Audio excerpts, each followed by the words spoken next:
Welcome to garam garam Bezawada రుచుల్లో. ఈరోజు మనము నెయ్యి మీన్తో మనం ఫిష్ కర్రీ చేసుకుంటున్నామండి.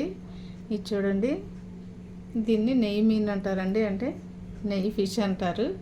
చూడండి, ఇదంతా కూడా కొవ్వుగా ఉంటుందండి. ఫిష్ అంతా కూడా ఇలాగే ఉంటుంది.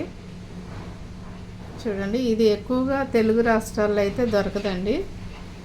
ఇది తమిళనాడులో ఎక్కువగా దొరుకుతుంది ఈ ఫిష్. చాలా బాగుంటుంది, టేస్ట్ కూడా చాలా బాగుంటుందండి.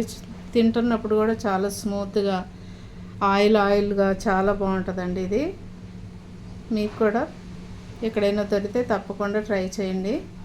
ఈ కర్రీ ఎలా చేసుకోవాలో మనం చూద్దామండి. ఇప్పుడు కళాయి పెట్టుకుని గిన్నె పెట్టుకున్నానండి. తగినంత ఆయిల్ వేసుకోండి. ఆయిల్ హీట్ ఎక్కింది కదండి. ఇప్పుడు మనం కొంచెం ఉల్లిపాయ ముక్కలు వేసుకుంటున్నాం. సన్న కట్ చేసి పెట్టుకున్నాం ఉల్లిపాయ ముక్కలు వేసుకున్నాము.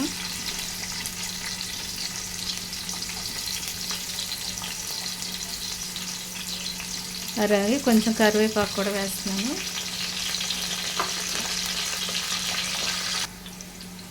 ఉల్లిపాయలు వేగిపోయినాయి కదండి. ఇప్పుడు నేను అల్లం వెల్లుల్లి వేస్తున్నాను.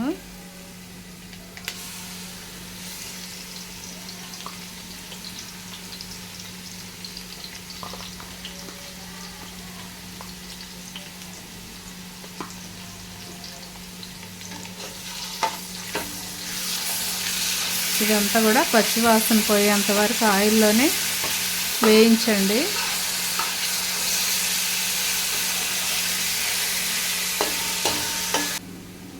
చూడండి, 3 ఉల్లిపాయలు 2 టమాటాలు నేను మిక్సీ పట్టానండి. ఈ కూరలో వేసుకుందాము.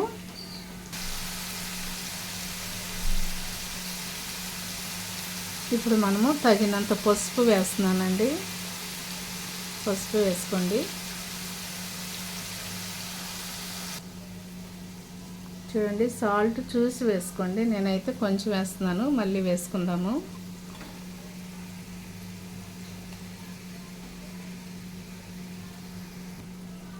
ఇప్పుడు మనం చింతపండు పులుసు వేస్తున్నామండి. చూడండి, చింతపండు ఇదైతే సరిపోతుంది.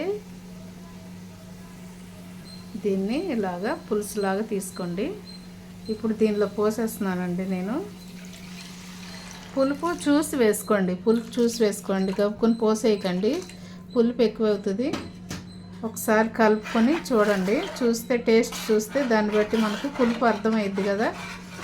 ఆ పులుపుని బట్టి మనం వేసుకుందాము. గప్పుకుని వేసేసారనుకోండి, పులుపు ఎక్కువైపోయిందంటే కూర ఇంకా మనం తినలేము. అది పుల్లగా ఉంటుంది కదా, అందుకని చూసి వేసుకుందామండి.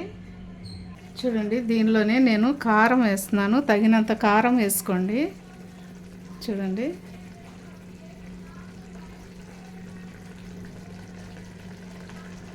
నేనైతే 3 స్పూన్లు ఫుల్గా వేసానండి.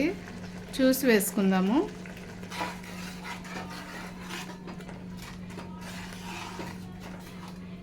ఇప్పుడు కొంచెం వాటర్ వేస్తున్నానండి. లైట్గా వేసుకోండి, వాటర్ ఎక్కువ అక్కర్లేదు.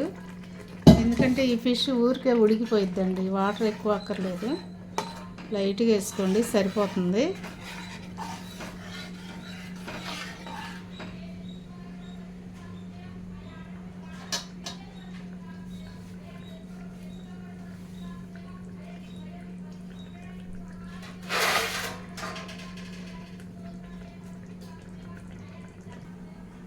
మూత తీసుకొని ఫిష్ వేసేద్దామండి.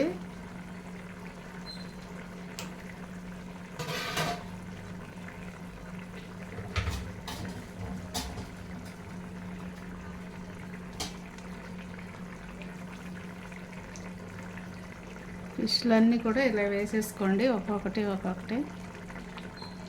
చూడండి ఎంత బాగుందో.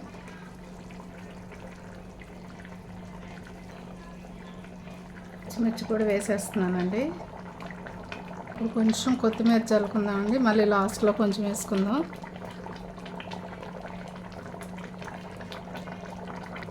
చూడండి, కూర మధ్యలో కొంచెం అటు ఇటు కదుపుతూ ఉండండి. ఇలా పట్టుకొని కదుపుతూ ఉంటే చక్కగా ముక్క ఉడికిపోయిద్దండి.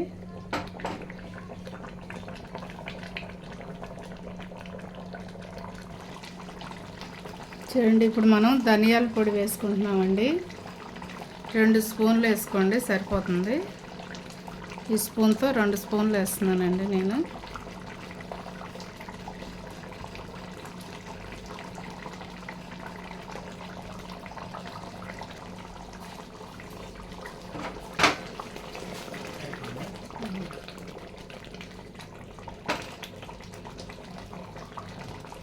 చూడండి, నెయ్యి మీన్ రెడీ అయిపోయిందండి కర్రీ. నేను కొత్తిమీర వేసి స్టవ్ కట్టేస్తున్నాను. మీరు కూడా తప్పకుండా ట్రై చేయండి. ఈ చేప చాలా టేస్ట్గా ఉంటుంది, అలాగే తింటున్నా కూడా చాలా స్మూత్గా ఉంటుందండి. తప్పకుండా ట్రై చేయండి. మీకు ఎక్కడైనా దొరికితే కనుక నాకు కామెంట్స్లో పెట్టండి. అలాగే మా ఛానల్ని మర్చిపోవద్దండి. గరం గరం బెజవాడ రుచులు. సబ్స్క్రైబ్ చేయని వారంటే సబ్స్క్రైబ్ చేయండి, షేర్ చేయండి, లైక్ చేయండి. Thank you.